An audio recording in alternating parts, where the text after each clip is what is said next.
రంగగు వాసుదేవ మంత్రము ధ్రువుడు జపించే, అంగవించే కృష్ణ మంత్రము అర్జునుడు.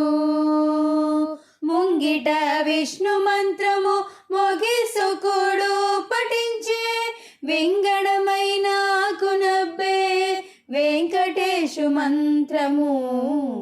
ఇన్ని మంత్రములకెల్ల ఇందిరానాథుడే గురి, పన్నినదిదియే